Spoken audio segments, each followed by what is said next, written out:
All right, let's jump right into this explainer. Today we're unpacking a massively ambitious but ultimately doomed Confederate campaign in the far American West.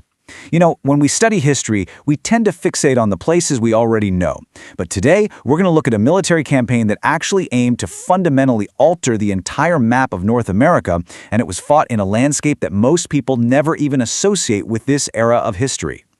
I mean, let's be honest. When you think of the Civil War, your mind probably goes straight to the blood-soaked fields of Gettysburg, right? Or maybe the sunken road at Antietam. But do you ever think of New Mexico? It completely challenges our usual assumption that the Civil War only happened in those famous eastern locations. We're opening our minds today to a virtually forgotten theater of war, one fought in deep sand, freezing mountains, and totally unforgiving deserts. Section 1. The Western Dream. Okay, so picture this. It's 1861, and Confederate General Henry Hopkins Sibley hatches this absolutely grand plan.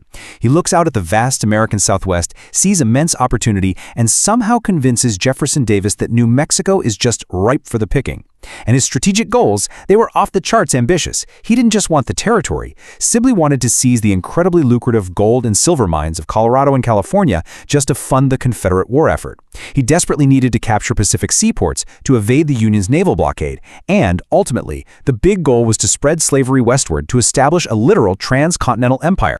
To pull this massive heist off, Sibley brought the Confederate Army of New Mexico. We're talking about 2,500 to 3,000 highly trained, seasoned, and seriously hardened Texas-mounted volunteers. But waiting for them at Fort Craig was Union Colonel Edward Canby. Now, on paper, Canby had the larger force, with about 3,800 troops. But here's the catch. Only 1,200 of them were actual regular soldiers. The rest?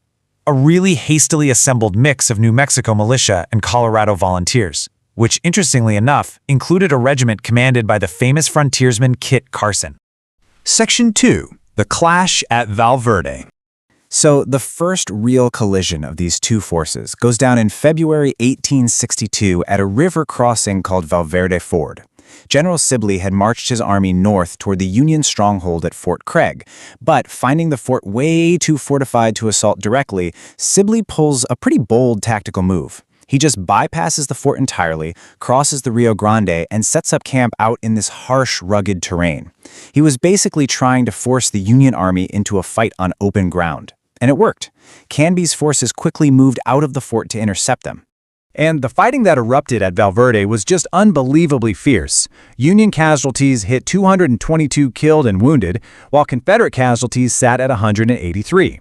The Texans actually executed this desperate, devastating charge, and they managed to overrun and capture Union artillery. They were so proud of it, they actually dragged those cannons all the way back to Texas as trophies. Because the Union forces eventually retreated behind the walls of Fort Craig, the Confederates technically won a tactical victory on the battlefield.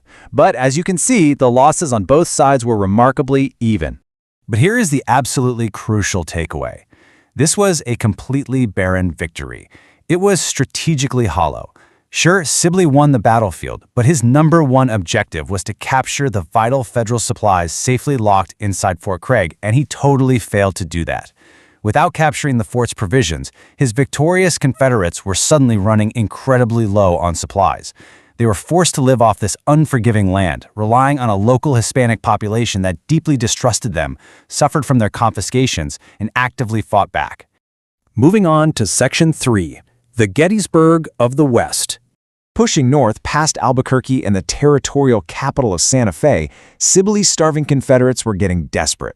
They needed to seize the massive Union supply depot at Fort Union, or their campaign was dead in the water. Let's trace this timeline because the rapid sequence of events here put these two armies on a direct collision course. They leave Texas in January, fight at Valverde in February, and by March 26th, advance elements quite literally stumble into each other at Apache Canyon. By this point, Union troops are backed up by Colorado miners who had just marched 400 miles through deep snow. Talk about grit. 2 days later, on March 28th, the main Battle of Glorieta Pass erupts in the narrow, rugged Sangre de Cristo Mountains. The main battle was an absolute nightmare of tactical exhaustion. Confederate forces under Lieutenant Colonel William Scurry actually pushed the Union troops back near a spot called Pigeon's Ranch. We're talking 6 hours of grueling, intense, hand-to-hand combat over deep ravines and thick pine forests. The Texans held the field. They honestly thought they were winning the day. But While the main Confederate force successfully pushed the Union troops back, an absolutely devastating surprise was unfolding directly behind them, totally unknown to the guys fighting on the front line. To understand what happened, we absolutely have to highlight this man, local hero Manuel Chavez. He was a highly respected New Mexico native, a seasoned Indian fighter, and a Union lieutenant colonel. While the main battle is raging, Chavez expertly guides Union Major John Chivington and a detachment of about 400 Colorado volunteers over a steep, almost impassable mesa. Because Chavez knew every inch of this land, he was able to navigate this treacherous path and completely outflank the enemy. He led the Union troops right above the Confederate supply camp, which was completely undefended.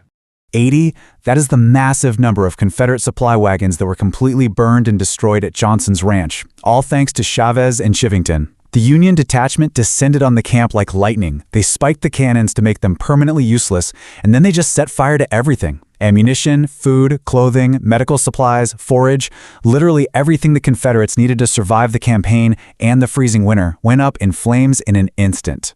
And then there's the final devastating blow. 500. That represents the 500 horses and mules that were either killed or driven off by the Union strike force. By destroying their transportation and their pack animals, the Union troops ensured the Confederates were utterly, hopelessly stranded. With no supplies and zero way to move effectively, the Confederate Army was broken. Section 4. The Long Retreat. In literally a matter of hours, a hard-fought Confederate win on the battlefield flipped into a total strategic catastrophe. I mean, without food or ammo, they couldn't advance on Fort Union, and they definitely couldn't stay where they were. Forced into this agonizing retreat, the harsh New Mexico terrain itself became a deadly enemy. These starving, sick Confederates had to walk hundreds of miles back toward Texas. They trudged through deep sand, freezing mountain weather, all while dealing with constant Apache harassment. What started as this grand march of Western conquest turned into one of the most miserable, brutal retreats in American military history. Just take a look at these numbers, because the grim reality of this campaign is staggering. The initial invasion force of the Confederate Army of New Mexico was roughly 3,500 soldiers. The number that finally stumbled back into Texas months later? Barely 1,100. Thousands of men were left dead, wounded, captured, sick, or simply lost to the brutal elements of the desert. So, what's the ultimate legacy of Glorieta Pass? Well, it's profound. First, it permanently halted Confederate Western expansion. Done. It also securely held the vital Colorado gold fields for the Union, ensuring that wealth fueled the Northern war effort instead of the South. It maintained New Mexico as a Union territory for the rest of the war. And importantly, it clearly demonstrated the critical impact of local Hispanic and volunteer resistance against an occupying force. Ultimately, this is exactly why the battle earned the title Gettysburg of the West. It completely crushed the South's momentum in the Trans-Mississippi Theater, which was the entire western half of the war mat. I think this quote really hits the nail on the head regarding the sheer futility of the invasion. The Battle of Glorieta shattered the Western dreams of the Confederate States of America.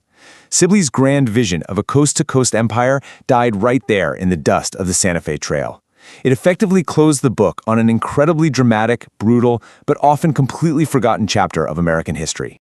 Which brings me to a final thought I want to leave you with today. What other massive, history-altering stories are quietly hidden out there in the dust of the American frontier? We always look east to the famous battlefields, but it really makes you wonder just how many other incredible events shaped our world while nobody was looking.